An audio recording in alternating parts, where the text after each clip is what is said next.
Taste the Daily. கோரிக்கைகளை வலியுறுத்தி நெடுஞ்சாலைத்துறை சாலை பணியாளர்கள் சங்கத்தினர் தீப்பந்தம் ஏந்தி தர்ணா போராட்டத்தில் ஈடுபட்டனர். ஸ்டாலினின் ஃபெயிலியர் மாடல் ஆட்சியில் அரசு துறைகளை தனியாருக்கு தாரை வார்க்கப்படுவதாக அரசு பணியாளர்கள் வேதனை தெரிவித்துள்ளனர். கன்னியாகுமரி மாவட்டம் நாகர்கோவிலில் ஆம்புலன்ஸ் மீது அரசு பேருந்து மோதி விபத்துக்குள்ளானதில் மருத்துவமனைக்கு அழைத்து செல்லப்பட்ட நோயாளி உயிரிழந்தார். வடலிவிளை பகுதியைச் சேர்ந்த முதியவர் பால்ராஜ் உயிரிழந்த நிலையில் உறவினர் பெண் மற்றும் ஆம்புலன்ஸ் ஓட்டுநர் படுகாயமடைந்தனர். ஸ்டாலினின் ஃபெயிலியர் மாடல் ஆட்சியில் பராமரிக்கப்படாத பேருந்துகளால் உயிர்பலி ஏற்படுவதாக மக்கள் வேதனை தெரிவித்துள்ளனர். ராணிப்பேட்டை மாவட்டம் ஆற்காடு அருகே அரசு பேருந்தின் வெளிப்புறம் தொங்கியபடி பள்ளி கல்லூரி மாணவர்கள் பயணிக்கும் அவலநிலை ஏற்பட்டுள்ளது.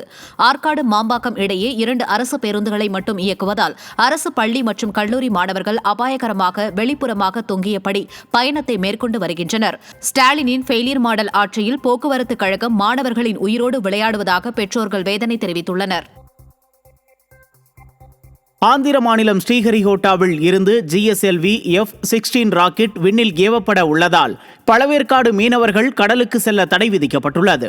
இதுகுறித்து பழவேற்காடு, ஏலாவூர், சுண்ணாம்புக்குளம், ஆரம்பாக்கம் ஆகிய பகுதியில் உள்ள மீனவ கிராமங்களுக்கு சுற்றறிக்கை அனுப்பப்பட்டுள்ளது.